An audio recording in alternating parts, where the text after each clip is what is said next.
오늘 비유는 예수님의 비유 중에 제가 볼 때는 가장 유명한 비유인 것 같아요. 네, 아주 유명한 비유고 심지어 교회를 다니지 않는 사람들조차도 이 성경의 일화, 이 비유를 인용할 때가 종종 있을 정도로 아주 유명하죠. 보통 어떻게 이름 네이밍이 어떻게 됐죠? 보통은 탕자의 돌아온 탕자의 비유로 이제 이름 붙여졌었죠. 근데 어떻게 바라보냐에 따라서 우리는 이름을 다시 붙여야 될지도 모릅니다.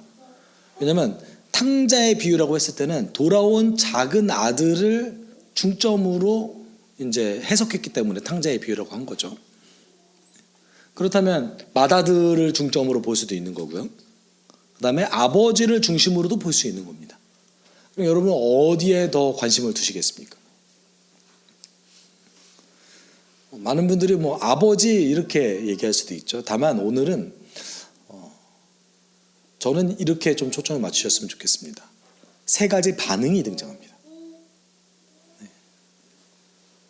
본인의 잘못을 깨달았던 작은 아들의 반응, 그리고 아버지의 사랑을 느꼈을 때의 또다시 작은 아들의 반응, 그리고 작은 아들을 향한 아버지의 반응, 그 다음에 그것을 봤던 맏아들의 반응과 또다시 아버지의 반응. 이 수많은 커뮤니케이션, 여러 가지의 커뮤니케이션을 통해서 우리는 세 종류의 반응들을 사실은 살펴볼 수 있습니다. 그것을 통해서 오늘 예수께서 진정으로 강조하는 것이 참 무엇이었을까? 그것을 좀 살펴봤으면 좋겠어요. 예수께서 지난 두 비유에 이어서 더 심화된 비유를 오늘 이제 말씀하십니다. 그리고 어떤 사람에게 두 아들이 오늘 있었죠. 이 비유 속에서 아버지가 있고 두 아들이 중심 인물로 나옵니다. 그런데 이 두 아들 중에 작은 아들이 문제가 아주 많은 사람이었어요. 12절에 이 작은 아들이 어떤 행동을 하냐면 이런 행동을 해요. 작은 아들이 아버지에게 말하기를 아버지 재산 가운데서 내게 돌아올 몫을 내게 주십시오 하였다. 그래서 아버지는 살림을 두 아들에게 나누어 주었다. 여러분의 자녀가 이런 행동을 하면 어떻게 하실 겁니까? 보통 재산은 아버지가 죽을 때쯤에서나 나눠주는 것이죠. 우리 현대에도 이것은 그렇게 크게 바뀌지 않습니다. 그런데 지금도 이렇게 행동하면 이럴 텐데 1세기에는 오죽했겠어요? 그렇죠? 1세기에 아버지한테 이렇게 행동한다고? 그러면 혹시 우리 이렇게 생각할 수 있잖아요. 1세기는 좀 문화가 달랐나 보다. 미리 좀 줬나 보다 라고 생각할 수 있잖아요. 그리고 좀 멀리 떨어진 곳이잖아요. 지중해에 있는 로마 식민지였던 이스라엘에서는 그래 좀 빨리 줬을 수도 있지. 여러분 유대 문헌 중에 그 유대인들이 되게 중요하게 생각했던 집회서라는 문헌이 있습니다. 집회서에 이런 말이 있어요. 내가 살아있는 동안에는 너는 너의 권력을 또한 너의 재산을 아무에게도 나눠주지 말라. 뒤에 나오는 구절은 뭐냐면 그 뒤에는 혹시 너가 후회할 수도 있고 생각을 바꿀 수도 있기 때문이다. 이렇게 얘기해요. 뭐 때문에 후회할까요? 자식의 태도를 바꾸는 거? 재산을 받고 또는 얘한테 주지 말고 쟤한테 줄 걸. 이런 후회도 할 수 있겠죠. 그러니까 미리 주지 말라 이거예요. 유대인들이 아주 이걸 잘 지켰어요. 그리고 지금도 작은 아들처럼 행동하면 문제가 있는데 하물며 이때 처음부터 작은 아들은 원래부터 문제가 있는 아들로 비춰집니다. 근데 놀라운 거는 아버지가 들어줬어요. 아버지가 이제 차별하면 안 되니까 작은 아들에게도 나눠주고 큰 아들에게도 나눠줬습니다. 만약에 여기서 이제 유대인이라고 가정한다면 뭐 예수님 유대인에게 얘기하셨으니까 작은 아들은 아버지 재산의 3분의 1을 유업으로 받을 겁니다. 그리고 큰 아들은 아버지 재산의 3분의 2를 받게 돼요. 이것이 이제 원래 정해진 어떤 그 유대인들의 룰이었어요. 이런 아버지가 좀 놀랍지 않으세요? 그러면 도대체 이 작은 아들은 왜 아버지에게 재산을 달라고 했을까요? 13절에 이유가 등장해요. 며칠 뒤에 작은 아들은 제 것을 다 챙겨서 먼 지방으로 가서 거기서 방탕하게 살면서 그 재산을 낭비하였다. 여기서 저는 세 가지를 알 수 있어요. 여기서 나온 정보 중에 세 가지를 알 수 있어요. 첫 번째, 받은 재산은 다 현금화했습니다. 땅을 들고 들어갈 수는 없잖아요. 다 현금화했어요. 두 번째, 작은 아들은 아버지를 볼 생각이 없어요. 이제 다시는 아버지를 볼 생각이 없이 이런 행동을 하고 아버지 집을 뛰쳐나간 겁니다. 그리고 세 번째, 어디까지 갔어요? 아주 먼 지역까지 갔다. 이유가 뭐예요? 내가 방탕하게 살려고. 여러분, 이 내용을 공감할 수 있는 사람 생각보다 많지 않아요. 이렇게까지 내가 방탕하게 살려고 이런 행동까지 하는 사람 별로 없잖아요. 그렇죠? 예수님께서 지금 하시는 비유는 어떤 극단적인 케이스조차를 얘기하시는 거예요. 어떤 극단적인 케이스를 얘기하시는 거예요. 현대를 살아가는 우리들에게도 이렇게 행동하는 아들 많이 찾아보셨어요? 아버지랑 연을 끊고 재산을 받아서 저기 라스베가스 가서 탕진해야지 라는 생각으로 재산 받는 사람 있나요? 제가 알지 못하는 누군가는 있을 수도 있겠죠. 우리가 뉴스에서나 보는. 그러니까 생각보다 그렇게 크게 공감할 수 있는 사람의 종류는 아닙니다. 그런데 이 속에서 우리는 한 가지는 알 수 있어요. 이 사람이 아버지를 떠난 근본적인 이유, 그 뿌리에는 뭐가 있어요? 내 이익이 있는 거예요. 이거를 극단적인 케이스로 좀 얘기한 것 뿐이지만 아버지를 떠난 아주 근본적인 이유에는 자신의 이득이 있는 겁니다. 물론 이 이득이 이 사람에게 있어서는 쾌락에 초점이 맞춰져 있지만 사실 다른 측면의 이득을 위해서 아버지를 떠나는 측면이 있을 수도 있겠죠. 어쨌든 이 사람은 공감하기 힘든 얘기를 했지만 결국 그 중심에 이득이 있었던 거예요. 자신의 이득이. 이 사람이 여기서 이제 재산을 낭비했다라는 말이 이제 원어로 정확하게 직역하면 흩뿌리다, 뿌리고 다니다라는 뜻이에요. 네, 우리도 그런 말 있잖아요. 돈을 물쓰듯 뿌리고 다닌다. 네.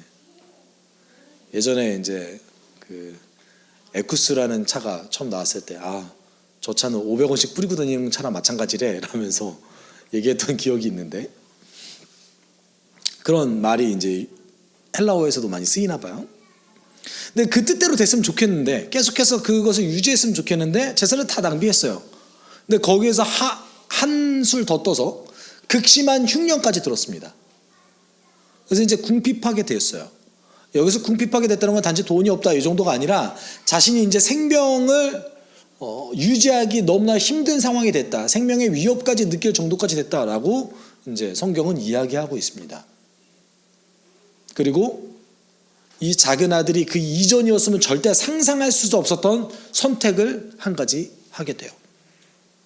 15절에 그래서 그는 그 지방 주민 가운데 한 사람을 찾아가서 몸을 의탁하였다. 그 사람은 그를 들로 보내서 돼지를 치게 하였다. 여러분 15절을 통해서 우리가 알 수 있는 것은 이 땅은 유대인의 땅이 아닙니다. 왜냐하면 유대인들은 돼지를 기르지 않아요. 돼지를 먹지 않거든요. 돼지를 절대 기르지 않습니다. 유대 문헌 중에 오죽하면 이런 문헌이 있어요. 돼지를 기르는 사람은 저주를 받을지어다. 지금 어떤 상황을 얘기해주고 있는 거예요? 이 작은 아들이 자기가 선택할 수 있는 직업 중에 가장 천한 직업을 선택해서 고른 거예요. 살기 위해서. 제가 혹시 몰라서 여러분 맨날 그 유대문헌이라고만 적어서 케이스를 알려드리기 위해서 오른쪽에 살짝 각주를 적었어요. 그냥 유대문헌이 아니라 사실은 그 모든 학자들이 모여가지고 발견된 유대문헌마다 넘버링을 합니다. 네. 아마도 이 문서는 쿰란 문서였을 거예요. 그런데 이제 그때마다 이거는 뭐 몇 번째 누구누구 문서 이렇게 얘기할 수 없으니까 제가 유대문헌이라고 보통 이렇게 퉁치는 거죠. 참고하셨으면 좋겠어요. 혹시 목사님 그 레퍼런스가 뭐예요? 그러면 오세요. 제가 이렇게 각주 번호 알려드릴게요. 네. 돼지를 기르는 사람 저주를 받는데, 원래 이 뒤에 한마디 더 있어요. 자기 자식에게 헬라 철학을 가르치는 사람도 저주를 받을지어다, 이렇게 얘기하고 있어요. 이제 쿰난 사람들은 철학을 굉장히 싫어했기 때문에 또 그렇기도 합니다.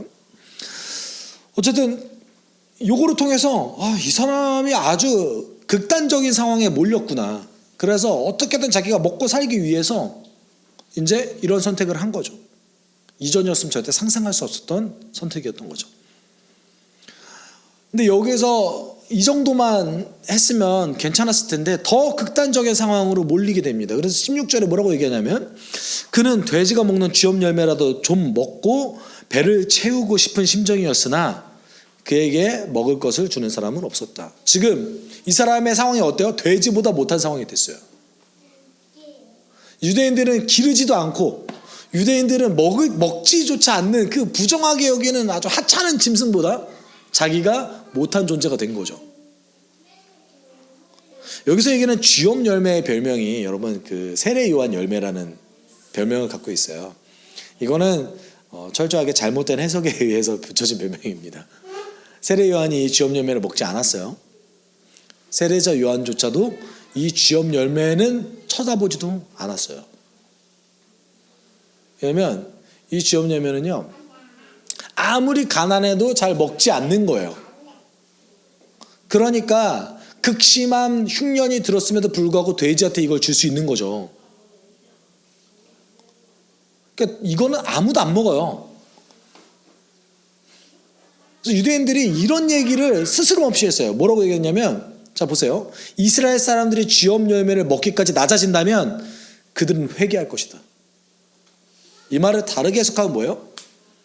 우리의 상황이 쥐업 열매를 먹을 그런 상황까지 처해진다면 이건 하나님 외에는 해결할 방법이 아무도 없다.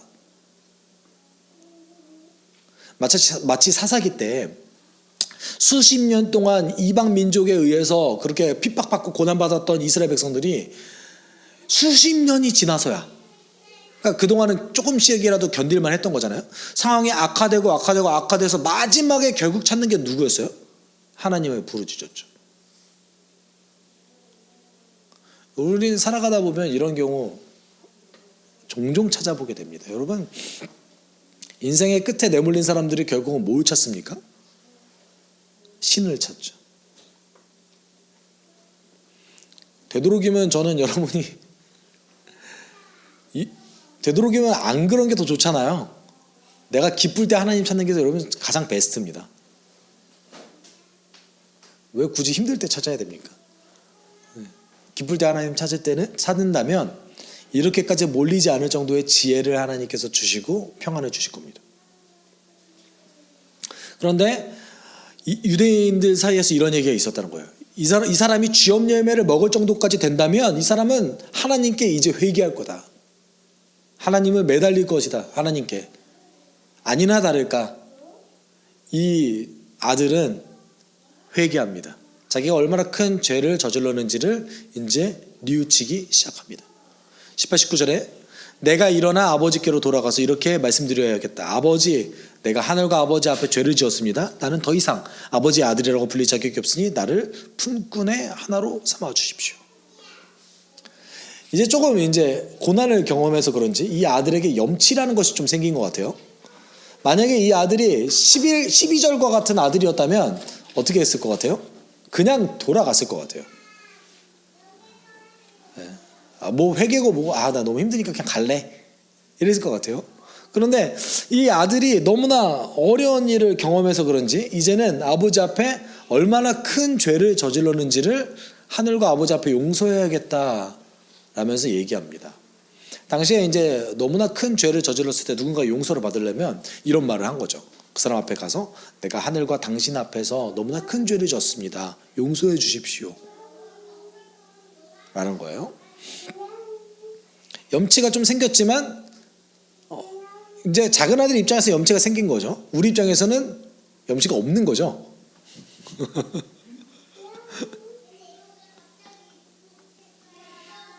그래서 결국 돌아갑니다. 근데 문제는 여기서 발생해요. 돌아갔는데 아버지의 반응이 너무 이상한 거예요. 20절 같이 읽어볼까요? 시작. 그는 일어나서 아버지에게로 갔다. 그가 아직도 먼 거리에 있는데 그가 아버지가 그를 보고 측은히 여겨서 달려가 그의 목을 껴안고 입을 맞추었다. 적어도 평범한 아버지라면 이 아들이 언제 올지 어떻게 알 수 있나요? 모르잖아요.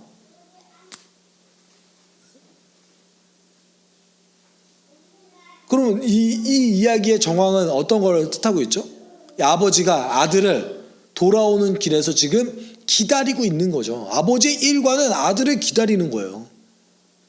그리고 저 멀리서 아들이 오는 것을 보니까 측은히 여겨서 바로 뛰어가서 그의 아들을 껴안고 입을 맞췄다라고 얘기하고 있습니다.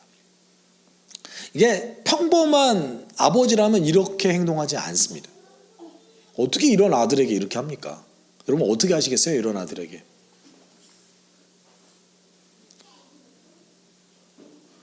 아들을 보자마자 그 부릴 듯 일어나는 분노가 막 올라오지 않겠어요?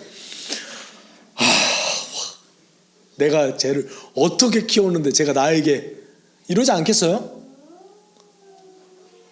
이 반응을 경험한 아들조차 놀라요. 아들조차 이 아버지의 사랑을 받아들일 준비가 돼 있지 않아요. 그래서 아들이 뭐라고 얘기해요? 아들이 아버지에게 말하였다. 그대로 얘기하는 거죠. 아버지, 내가 하늘과 아버지 앞에 죄를 지었습니다.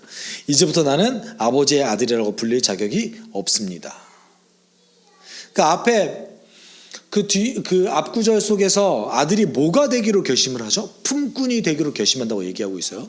여러분 당시 그 시절에서 부유한 집에 살아가는 부유한 사람들에게 고용되는 사람이 세 종류의 사람이 있었어요. 그게 헬라어로는 이제 명사 단어로 정확하게 딱 알 수 있는 단어로 딱딱 떨어집니다. 근데 이 세 종류의 사람이 있는데 첫 번째 종류의 사람은 고용된 전문 직종의 사람들이에요. 예를 들어서 가정교사라든지 어떤 법률 전문가라든지 그 부유한 가정에 고용된 전문인들입니다. 또는 뭐 전투를 하는 보디가드도 있을 수 있겠죠. 당연히 당시엔 반드시 필요했으니까. 이 사람들은 고용되는 사람들 중에서 어떨까요? 대우가 가장 좋아요. 두 번째 종류의 사람은 그 집의 노예 하인들, 우리가 종들로 얘기하는, 특별히 그 헬라어로는 둘로스라고 표현됩니다. 근데 이제 중요한 사실은 물론 이 사람들의 신분이 가장 낮은 신분의 계급에 들어가지만 주인은 뭘 책임져 주는 거예요? 이 종들의 생계를 책임져 줘요. 어떤 의미, 엄밀한 의미에서 이 종들조차도 그 큰 의미에서는 가족 안에 들어갑니다. 그리고 그런 관계를 유지하는 종들도 생각보다 굉장히 많았습니다. 마지막이 이제 일용직 노동자입니다. 일용직 노동자는 언제 쓰일까요? 일이 필요할 때만 쓰는 거예요. 하루 돈을 주기 위해서. 그래서 당시 시대 속에서 일용직 노동자는요, 때때로 그 종들보다 더 낮게 취급됐어요. 왜냐면 종들은 먹고 살 수라도 있거든요. 근데 일용직 노동자는 먹고 살 길이 막막할 때도 너무나 많이 있었습니다. 그러니까 이 아들이 지금 이 아버지에게 청하는 그것이 무엇입니까? 지금 당신의 가정 가운데 있었던 가장 낮은 사람이 내가 되기 원합니다 라고 얘기하는 거예요. 내가 그런 취급을 받겠습니다. 저 그냥 살려만 주세요. 만약에 쥐업 열매라도 먹을 수 있었으면 아버지께로 안 갔을 수도 있어요. 그냥 생존만 할 수 있었으면 좋겠습니다 라고 아버지께 요청하는 거죠. 근데 아버지의 반응이 어땠습니까? 말도 안 되는 반응을 보이시죠? 22절 23절 같이 읽어볼까요? 시작. 그러나 아버지는 종들에게 말하였다. 어서 가장 좋은 옷을 꺼내서 그에게 입히고 손에 반지를 끼우고 발에 신을 신겨라. 그리고 살진 송아지를 끌어내다가 잡아라. 우리가 먹고 즐기자. 저는 마치 이 장면을 보면서 요셉이 떠오르기도 했습니다. 요셉이 죄인의 신분에서 파라오의 꿈을 해석한 다음에 그 총리가 되잖아요. 그 총리가 되는 과정 속에서 그 파라오가 요셉에게 자신의 옷을 입혀주고 반지를 끼워주고, 그렇죠? 신분이 변화된 것을 좀 상징하는 거예요. 요한계시록에서도 어떤 옷이 이제 신분의 변화를 상징하는데, 여기서 어떤 신분의 변화예요? 완전 거지 같은 불황자의 삶 속에서 이제 다시 사랑받는 아들로 신분이 변화된 것을 뜻하고 있는 거죠. 여기서 얘기하는 살찐 송아지는요, 여러분 그냥 집에 있는 가축 중에서 살찐 거 얘기한 게 아니에요. 여기서 얘기하는 살찐 송아지는요, 어떤 특별한 일이 있을 때 잔치를 벌이기 위해서 특별하게 케어하는 송아지입니다. 그 송아지는 먹는 것도 달라요. 관리하는 사람도 따로 있습니다. 그리고 가축 우리도 달라요. 1년 중에 가장 기쁜 일이 있을 때 그거 잡는 거예요. 보통 부유한 유대인들 가정 속에서는 대속제일 하루 이 살찐 송아지를 먹습니다. 하나님께서 이스라엘 백성 전체의 죄를 사해 주시는 그 아주 놀라운 행사에만 이 송아지를 잡아요. 원래 유월절이 가장 큰 행사인데 유월절은 소를 안 먹고 양을 먹잖아요. 그렇기 때문에 송아지를 언제 잡아요? 대속죄일에 잡아요. 그런데 요것조차도 이제 사용해서 잔치를 벌인다고 해요. 이유가 뭐예요? 명확합니다. 아버지가 잔치를 벌이는 이유는 딱 이겁니다. 나의 이 아들은 죽었다가 살아났고 내가 잃었다가 되찾았다. 그래서 그들은 잔치를 벌였다. 아버지에게 있어서 이 아들은 죽은 아들이었어요. 누가 봐도 이 아들이 재산을 받은 그 의도가 명확했거든요. 아버지가 다시 안 볼 생각으로 재산을 받은 거죠. 그럼에도 불구하고 이 아버지는 그 아들을 하염없이 기다리고 있었습니다. 그리고 그 아들이 돌아오자 순수하게 잔치를 벌이셨죠. 왜냐하면 죽었던 아들이 살아났기 때문에, 잃었던 아들을 찾았기 때문에.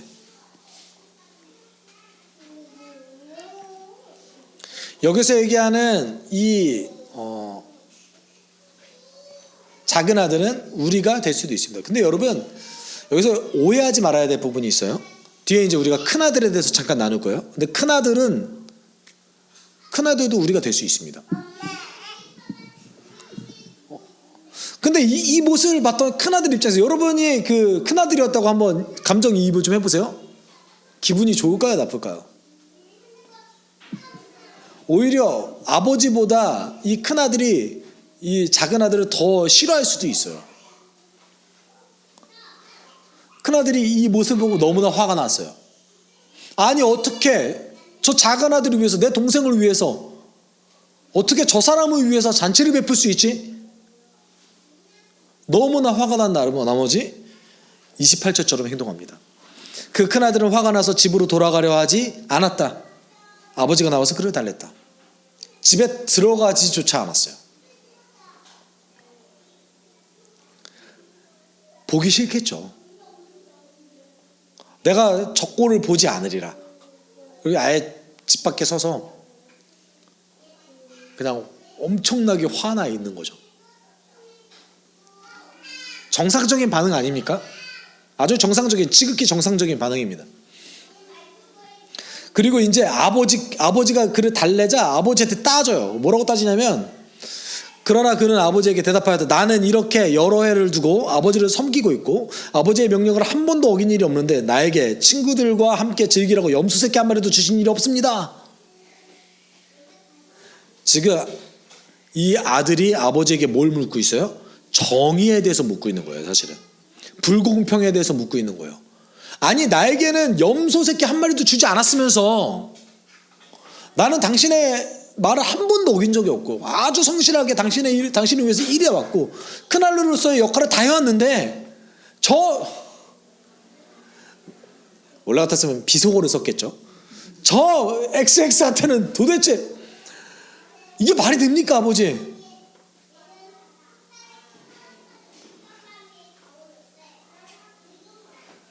그 30절에는 또 다른 측면을 거론해요. 그리고 또 그런데 창녀들과 어울려서 아버지의 재산을 다 삼켜버린 이 아들이 오니까 그를 위해서는 살찐 송아지를 잡으셨습니다. 아버지, 오히려 잘못을 저지르고 돌아온 이 사람에게 더 좋은 상을 주는 거 아니에요, 지금? 지금 제가 뭘 잘했다고 살찐 송아지를 잡습니까? 지극히 정상적인 반응이에요. 아주 지극히 정상적이죠. 여러분, 이렇게 따지지 않을 분 여기 중에 계십니까? 저였어도 그렇게 따질 거예요.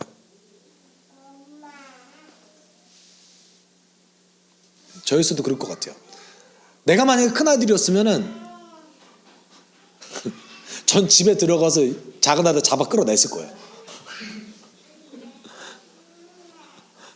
여기 계신 분 중에 저와 같은 선택을 하신 분들 많을걸요? 이게 아주 지극히 당연합니다. 심지어 유대인들은요, 철저하게 이렇게 생각했어요.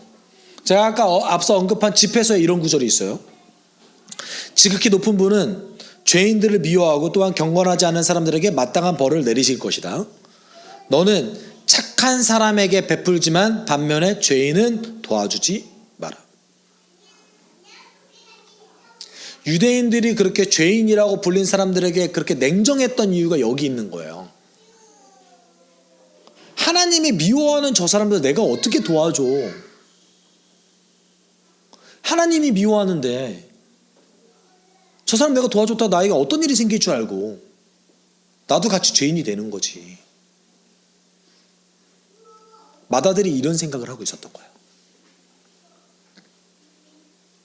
근데 오늘 예수께서 보여주신 그 아버지의 비유 속에서 무엇을 얘기하고 계신 건가요? 우리 아버지 하나님께서는 죄인들을 사랑하신다. 이것을 알려주고 계신 거죠. 여러분, 저는 여기 나온 그 마다들이, 여러분, 그 많은 학자들이 유대 지도자들, 특별히 예수님께 컴플레인했던, 예수님을 비판했던 율법학자와 바리새인 사람들이라고, 바리새파 사람들이라고 많이 해석합니다. 저는 그렇게 생각하지 않아요. 왜냐하면 31절에 아버지는 이 마다들을 인정하고 존중하거든요. 이렇게 얘기하거든요. 아버지가 그에게 말하였다. 얘야, 너는 늘 나와 함께 있으니 내가 가진 모든 것이 다 내 것이다.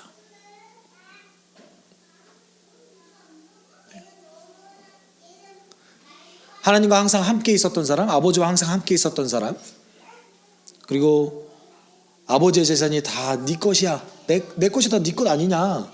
그깟 살찐 송아지가 뭐가 문제니? 아버지가 마다들에게 얘기하시는 거죠. 다른 얘기로 하면, 야, 잘 봐봐. 네 동생은 그렇게 지혜롭지 못하고 방탕하게 살다가 결국은 이제 내가 아무리 용서해줬다고 해도 그가 가진 게 뭐가 있니? 아들이 이제 다시 된 것뿐이지 않니? 근데 너는 성실하게 나와 함께 하면서 나의 사랑을 꾸준히 받아왔고, 그리고 내가 가진 모든 것이 다 네 것이지 않니? 여러분, 누가 더 나았습니까? 이 비유 속에서 누가 더 나은 존재예요? 마다들이 더 나은 존재예요. 적어도 오늘 예수님의 본문 속에서는, 이 비유 속에서 바리새파 사람들과 율법학자들을 비판하실 의도가 없으십니다. 그냥 단지 이상적인 제자의 모습을 보여주시기 원하셨던 것 뿐이에요. 마다들을 통해서. 우리는 이렇게 생각하면 안 돼요. 세리들과 죄인이라고 불리는 사람들과 이 바리새파 사람들을 대조시켜서 어떤 갈등을 유도하시거나 비판하시거나 이렇게 하시려고 예수님 비유를 얘기하신 게 아니에요. 오히려 반대죠.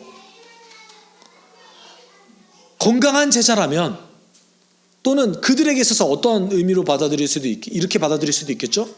이상적인 유대의 지도자라면 마땅히 이렇게 행동해야 한다. 이런 모습을 보여야 한다. 이게 마다들의 모습이다. 라는 걸 보여주신 거예요. 너희들이 그렇게 오해했지만 너희들이 죄인이라 여기는 저 사람들조차도 하나님은 너무나 지극하게 사랑하신다. 저들의 신분이 다시 하나님의 백성으로 되기를 하나님 너무나 간절히 원하신다. 너희들 그것을 좀 알았으면 좋겠다. 마다들을 통해서 이거를 말씀하신 것이죠. 그래서 마땅히 너가 저 죄인들조차도 나에게 오는 것을 기뻐해야 될 이유는 32절에 있는 거예요. 같이 읽어볼까요? 그런데 너의 이 아우는 죽었다가 살아났고 내가 잃었다가 되찾았으니 즐기며 기뻐하는 것이 마땅하다. 지금 예수님이 이 바리새파 사람들과 율법학자들에게 전하시고자 하는 메시지는 아주 분명합니다. 너희들의 열심을 왜 하나님 모르겠니? 너희들이 하나님을 섬기려고 하는 걸 왜 하나님 모르겠니? 그렇지만 하나님은 저 죄인을 너무나 사랑하신다. 너희들이 하나님 앞에 온전히 성장하는 자라면, 온전한 제자라면, 온전한 유대 지도자라면 저들은 잃은 너의 동생이라고 생각해야 되고 죽었다가 살아난 너의 가족이라고 생각하는 것이 더욱 마땅하다. 이렇게 얘기하신 거죠. 예수님의 방법이 철저하게 어떤 방법입니까? 누군가를 비판하면서 그 사람을 깨우치는 방법이 아니에요. 오히려 사랑의 말을 전하시면서 가장 이상적인 방법이 무엇인가? 그것을 이야기하시는 것이죠. 저는 이 예수님의 비유를 통해서 하나님의 방식이 다시금 떠올려졌습니다. 하나님의 방식을 알아가는 것 같습니다. 그 사도 요한일서 4장 11절을 통해서 이런 얘기를 했죠. 사랑하는 자들아, 하나님이 이같이 우리를 사랑하셨은즉 우리도 서로 살아가는 것이 마땅하도다. 여기서 얘기하는 그 마땅하다라는 단어와 동일한 단어를 썼습니다. 하나님이 우리를 사랑하셨기 때문에 우리도 사랑하는 것이 마땅하다. 왜요? 우리가 사랑해야 되는 근거가 어디에 있는 거예요? 하나님의 사랑에서 있는 것이죠. 저는 오늘 그 예수님의 비유를 통해서 말도 안 되는, 공감할 수조차 없는 그 죄인조차도 사랑하고 기다리시는 하나님의 그 마음을 통해서 우리는 그 하나님의 사랑 방식에 대해서 알아갑니다. 여러분, 그동안 얼마나 많은 노력을 기울이셨습니까? 정말 많이 노력하셨을 겁니다. 저도 마찬가지죠. 하나님 앞에서 온전한 제자가 되기 위해서 여러분 정말 많은 경주를 하고 노력하셨을 겁니다. 그리고 하나님은 사랑이시기 때문에 우리가 그렇게 채찍질하는 것을 하나님이 너무나 사랑의 모습으로 받아들이시고 우리를 지금 이 순간에도 성장시키셨죠. 저는 그동안 그렇게 생각해 올 때가 많았어요. 나는 이렇게 무조건 살아야 돼. 이거 하지 않으면 내가 어떻게 제자로 살 수 있겠어? 라면서 저 자신을 몰아쳤던 경험들이 많이 있습니다. 그리고 그거를 통해서 하나님의 은혜로 제가 성장하기도 했습니다. 그렇지만 이와 같은 방식이 어떤 거를 만들어냈는지 우리 한번 찾아볼까요? 조건적인 하나님을 만들어내기도 했습니다. 마치 내가 지금 무언가를 하지 않으면 하나님이 나를 사랑하지 않을 것 같고 내가 성장하지 않을 것 같은 마음이 들기도 했습니다.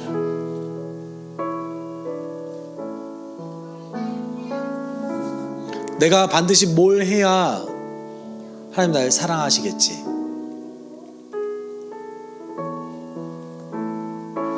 그러면 여러분, 우리가 그렇게 생각하면 생각할수록 어떤 마음이 듭니까?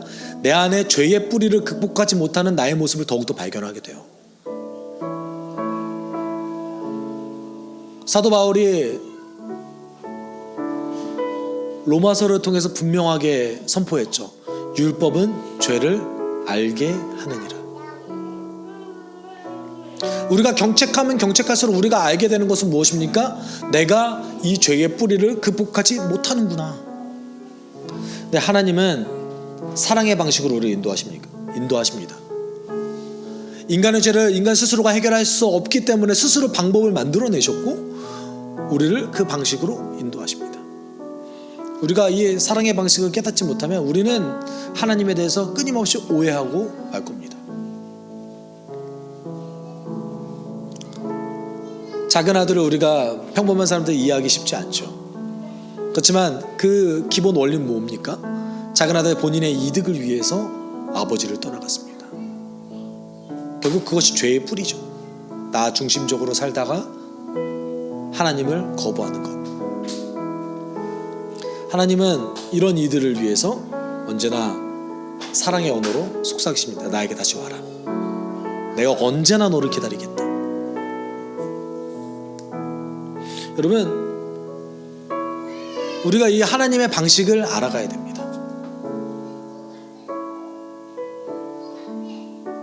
여러분의 마음 가운데 혹시 내가 이렇게 살아야 되는 거 아니야? 물론 그렇게 성령께서 마음을 주실 수 있죠. 하지만 그렇지 않다 할지라도 하나님은 여러분을 사랑하십니다. 이거 우리가 항상 기억해야 되는 절대적인 명제인 거예요. 왜냐하면 그때마다 여러분이 떠올려야 되는 게 뭐예요? 그래서 예수를 나에게 주셨지. 그래서 예수를 나에게 주셨지. 이게 얼마나 놀랐습니까? 죄를 져도 예수를 알게 되고, 내가 기쁠 때도 예수를 알게 되고. 이 사랑의 언어를 여러분 항상 아시고, 오늘 하루도 그 놀라운 사랑 때문에 내가 하나님께 나아갈 수 있습니다.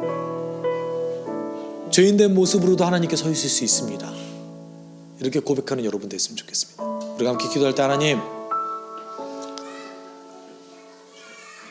나의 지금 있는 모습 그대로 하나님께 나아가니 하나님 나를 용납하여 주시고, 혹시 나의 마음 가운데 하나님을 멀리 떠나고자 했던 것들, 어찌할 수 없는 것들조차도 하나님께 내어드립니다.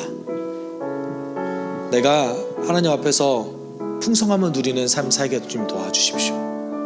오늘 하루 주님께서 주시는 은혜를 풍성히 누리게, 하나님의 사랑을 풍성히 누리게 주님 나를 인도해 주십시오. 우리가 함께 기도하도록 하겠습니다. 사랑이 많으신 하나님 아버지, 감사합니다. 하나님, 우리가 주님께 나아가길 소망합니다. 하나님, 그 사랑의 언어로 하나님 보시기에 소망하오. 하나님, 내 마음 가운데 주님의 은혜가, 주님의 사랑이 지금 이 순간에도 하나님의 놀라운 은혜가, 지금 이 순간에도 하나님의 놀라운 사랑이 지금 나를 하나님 사랑하고 도와주시옵소서. 주님의 은혜가 지금 나를 사로잡습니다. 하나님, 지금 이 순간에 우리가 지금 통자가 되어서 하나님께 나아가는 그 하나님 교제를 짓고 나아가는 것이 아닐지라도 하나님, 마다들처럼 불평이 있을 때마다 하나님 우리도 도와주십시오. 하나님의 사랑의 언어를 깨닫고 하나님께서 주신 그 은혜를 깨닫고 나아갈 수 있는 하나님 좀 도와주십시오. 아버지, 당신의 사랑으로 하나님의 사랑에 인도하여서 지금 이 순간에도 서로 주십시오.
사랑이 많으신 하나님 아버지, 감사합니다. 지금 이 순간에도 우리를 인도하여 주셔서 사랑의 언어로 우리를 설득하여 주시는 그 주님의 은혜를 우리가 누릴 수 있게 주님 도와주시옵소서.